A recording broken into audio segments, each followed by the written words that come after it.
Hello, everyone. We're reading for today.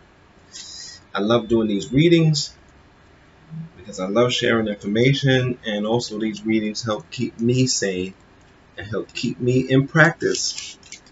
When you're a reader and a writer, you still have to read every day because if you lose it, you can you know can forget, you slip back, you'll be regressive in your reading, and you should read something that you can study, something that really elevate your mind. Like when you lift weights, you start out on 20 pounds.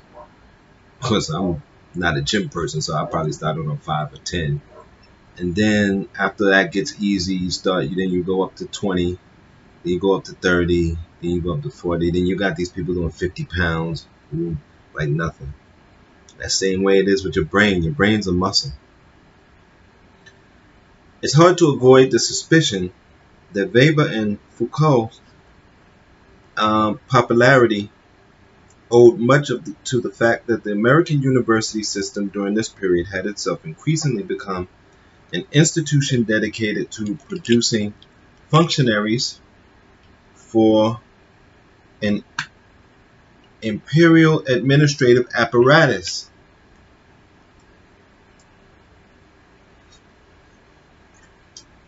We're all part of the empire. That's why Star Wars is so popular. Operating on a global scale in the immediate wake of World War II, when the United States was first established, its global administrative apparatus, all this was often fairly explicit. Sociologists like Talcott Parsons and Edward Shills were deeply embedded in the Cold War establishment at Harvard, and the stripped-down version of Weber they created was quickly stripped down even further and adopted by State Department functionaries and World Bank as development theory, and actively promoted as an alternative to Marxist historical materialism in the battleground states of the Global South. At that time, even anthropologists like Margaret Mead, Ruth Benedict, and Clifford Geertz had no compunctions against cooperating closely with the military intelligence apparatus or even the CIA. All this changed when the war in Vietnam, during the course of campus mobilizations against the war, this kind of complicity was thrown under a spotlight, and Parsons, and with him Weber, came to be seen as the very embodiment of everything radicals sought to reject. With Weber dethroned, it was at first unclear who, if anyone, would replace him. For a while, there was a lot of interest in German Marxism. Adorno, Benjamin, Marcuse, or Marcuse, um, Lukács. I understand some of these names from listening to leftists. From, but the focus eventually shifted to France, where the uprising of May 1968 had produced an efflorescence of extremely creative social theory. In France, it was just called 68 thought, that was simultaneously radical in temperament and hostile to almost every traditional manifestation of leftist politics, from union organizing to insurrection. Different theories shifted in and out of fashion, but over the course of the 80s, Foucault managed to establish himself in a way no one, even really Weber, has before or since. Or at least he did so within those disciplines that considered themselves in any way oppositional. Ultimately, it might be better to speak here of the emergence of a kind of division of academic labor within the American higher education system, with the optimistic side of Weber reinvented in even more simplified form for the actual training of bureaucrats under the name of rational choice theory, while his pessimistic side was relegated to the Foucauldians. Foucault's ascendancy in turn was precisely within those fields of academic endeavor that absorbed former campus radicals, or those who identified with them. These disciplines were almost completely divorced from any access to political power, or increasingly, any influence on social movements, as well a distance that gave Foucault emphasis on the power-knowledge nexus.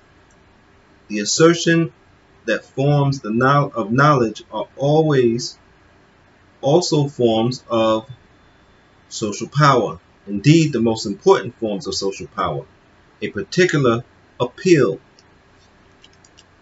So we'll leave it, we'll leave it there. We'll pick up on that tomorrow. I think next week we're going to do a different book. We're going to do Max Weber's. We're going to start doing readings from here. I was going to do a course on this, but I couldn't really,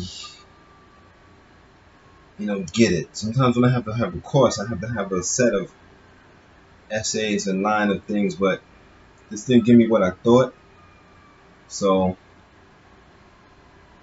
I still may do a course around work, but I'm going to need some more source materials. I always got to use source materials.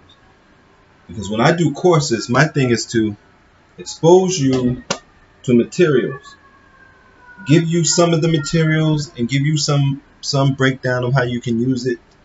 But I'm never gonna, in those courses, because they're only 2-3 hours, I can only do so many, and they can always only go so long. On the platform that I use on the Udemy. So the thing is, it's never going to be as much as you studying it yourself. Even if I did an essay and a lecture on each chapter of a book, when you study it yourself, you're going to see things that I don't see. When I study something once and then I study something twice, I see more things. Things like, I tell people, I read the Bible 5 times from front to back when I was a Christian. I saw more things each time. You learn more things. What happened was I couldn't find anybody in the real world recognizable to what they said they were doing with the Bible. So they said they were following the Bible. And I'm like, no, you're not. And so I kind of left that community, but I still kind of understand because I read and studied it so much.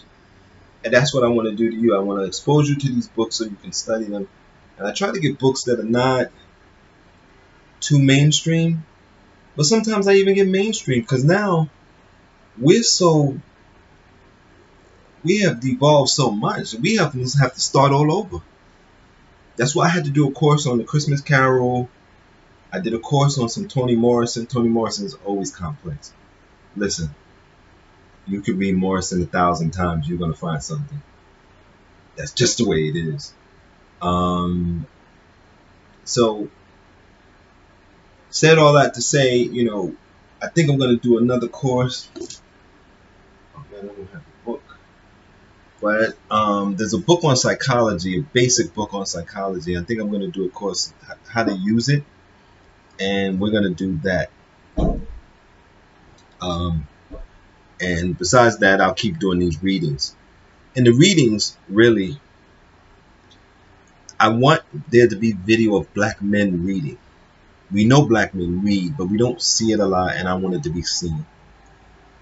I also wanted to be seen that I make mistakes when I read. Sometimes I have to correct myself. Sometimes I mispronounce some words. But that's reading. Because a lot of our children don't try because they're scared to make mistakes. And that's, of course, you're going to make mistakes. You learn. Right? We had to start at ABC. Jack and Jill and Spot. Dick and Jane and Spot. Right? That's what we had to start with. That's what I started with. Imagine that. Now, I know you're saying, well, damn, man, you started with Dick and Jane. How'd you get all the way? I mean, you grow up and you look around the world, and as a black man, you say, are you going to conform? Or are you going to do what's natural? Which is follow the conscious path.